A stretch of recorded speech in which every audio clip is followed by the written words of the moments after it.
You sit all day. And when you're not sitting, you're glued to your phone. And next thing you know, you're walking around with that forward head hunchback posture. Well, in this video, I'm revealing the 5 best habits to instantly fix your posture, with tips from some of the biggest names in YouTube fitness. So you can be seen looking lean with no more hunching from that tech-driven routine. First up, we've got the internet's favourite guinea pig, Brian Johnson. So Brian is putting himself through some wild protocols to try and live forever. And apparently a big part of that quest, posture. You hold your wrist back, neck long, and you pull your shoulders up and forward. And that looks better than I expected, actually, because this is very heavy, you know. So I have no other patience doing levator exercises with this weight. What are we thinking so far? Does this look legit to you? And the second one is hands on the forehead with some light pressure, and then you're moving your head up ever so slightly. Okay, I'm sure we're on the same page by now. This is pure BS. But just to confirm, when I have someone in my office, I put them in a position, and then when they're not expecting it, they cannot expect it. So I just come in and just, without them expecting it, try to turn them. And if there's resistance, it means they're clenching to stay there. So you have to cue them to stop doing that. You had to see this clip. If anyone sneaks up behind me and tries to twist my head around, of course I'm going to resist. That does not mean that I am broken and I need fixing by you. He is clearly pulling a fast one, using his unique techniques to get us back into perfect posture like this. Well, this perfect posture stuff is old news. All the latest research shows there's no such thing as perfect posture. Posture is now just seen as positions. And that includes slouching. Because all of us have our own way of sitting and standing that works for our own body. Here is just a small sample of the research of the hundreds of thousands of people from all over the world that proves there is no link between slouching and neck or back pain. You see, there's this new phrase that's taken over the physical therapist world. Your best posture is your next posture. Because that fixed a neck pain or backache from a long day sitting at your desk, it is not to try and sit in one perfect posture pose all day. It's about keeping things moving. It's simple stuff like shift right, shift left, or kick your feet up. Just move around and get that interstitial fluid moving throughout your spine. And activate different muscles, finding different comfortable positions for your body. So while Brian is trying to fix his posture, this dude has him on the wrong path. Tucking your chin and resisting some guy creeping up behind you trying to twist your head off? Charlatan alert, F tier, no contest. And if you're serious about getting lean like this, I've got a free training program just for you. 60 ways in 60 days to get lean without that gym bro routine. You'll get quick 2-minute daily emails from me, packed with an anti-gym bro nutrition tip or fitness hack that fits seamlessly into your life, making it easy to get lean on autopilot. And you can sign up for free below.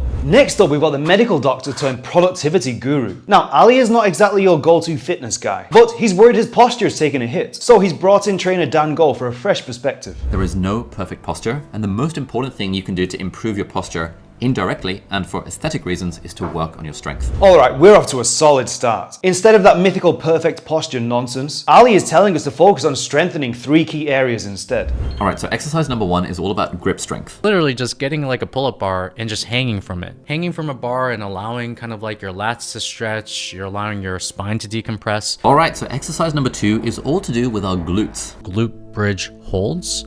And it's where you are doing a glute bridge, but you're also holding it for about anywhere between 5 to 10 seconds. Exercise number 3. Exercise number 3 is what is called a face pull. Friends and family have been commenting that I look a bit more jacked and my posture seems to be better. Alright, so we've ditched those charlatan posture tricks and we've gone down the route of actual strength training instead. Definitely a step in the right direction. But the combination of grip, glutes and upper back for posture, let's review that. Look, hanging from a bar is freaking awesome. It will mobilize your shoulder joints, it will stretch out your lats and your chest, and it'll decompress your spine. But hanging for grip strength, that's not going to fix your posture. And then we move on to the glutes. Now, strong glutes are crucial, but it's not like we're all flopping over at the waist, walking around like a human hinge. So you don't need to carve out extra posture exercise time for some glute bridges with a band. You should have a squat variation in your workouts routine anyway. And these squats handle all the glute strengthening you need. Now, when it comes to face pulls, we're finally talking some sense. This is actually targeting the right areas we want to strengthen. But there is an issue. Overloading face pulls becomes very tricky. Instead, if you want to strengthen that upper back properly, you're better off with heavy rowing movements for more mechanical tension. Now, let's be real. Ali's focus on strength for posture is on point, but the exercise selection could be a bit better. Grip and glute strength is great, but it's not going to fix that slouched look. And face pulls, while decent, they don't compare to heavy rowing for building that upper back strength. So yeah, Ali's approach is solid, but this isn't a game-changing routine. We're dropping this one into the C tier.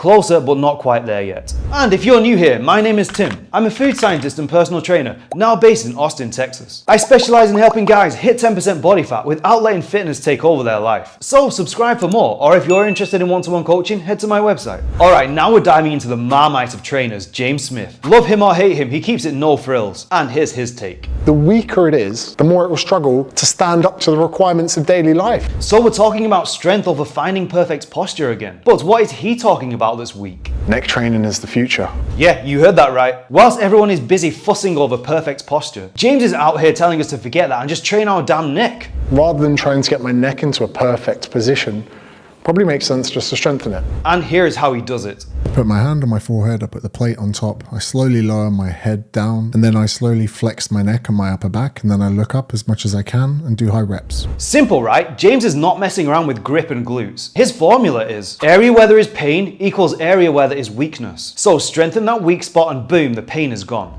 I found out that since I started training my neck, my injury rate and neck pain has decreased massively. The guy suffered from that tech neck and neck pain, and he reversed it with straight up strength training his neck. And this is the key. No mollycoddling with face pulls or glute bridges. Directly strengthen the area that is weak. Plus, it will probably save you when you get locked in those bad positions. Unless you're into that choking sort of thing. And that's why James's neck training for posture is an S tier move. It's overlooked because some people think it's some weird brutish thing. But man, strengthening your neck would get rid of so much pain for people who sit at desks all day. Now we're on to the squats university guy. My go-to when something's bothering me during a workout. And no, I'm not talking about my wife. World's greatest stretch from a kneeling position. You're going to place your hand down on the ground and rotate your upper body until you feel a light stretch in your back and maybe even your pecs. Alright, still no perfect posture in sight, but we're shifting from strengthening to stretching. He's mobilizing and opening up the upper back and chest to get you ready for action. But what is the action? Single arm kettlebell windmill.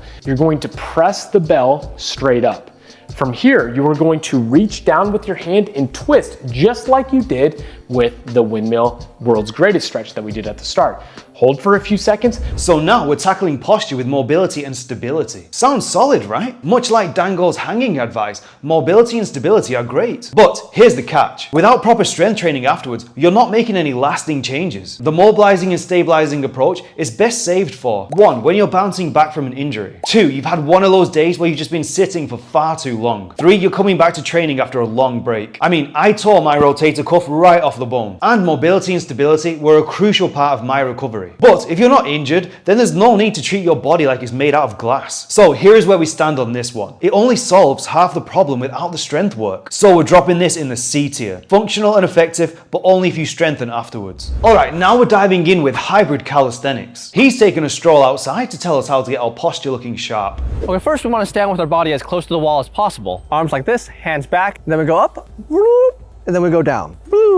Over if you can, turn towards your raised leg, and just hold for time, around 30 seconds to a minute. And the next exercise is just this, spending some time every day in your deepest squat. So we've got wall slides, leg over rotations, and deep squats. Just like Squat University, these are solid mobility moves, no question. But you're not unlocking anything that a proper resistance training routine wouldn't already cover. In your workouts, if you're already hitting a squat variation, a hinge movement, a rowing movement, and presses all with full range of motion, you're already covering most of your mobility and stability bases anyway. I had to go over this traditional stretching because I get a ton of clients who feel guilty for not stretching enough. But trust me, 99% of the fitness guys you see online do not stretch at all because they're getting all the mobility and stability they need through full range of motion in their workouts. So when it comes to posture, these daily mobility routines, they're just band-aids for posture. They're not the long-term fix. And that's why this routine, it lands in the E tier. And for more coaching tips, watch my video here.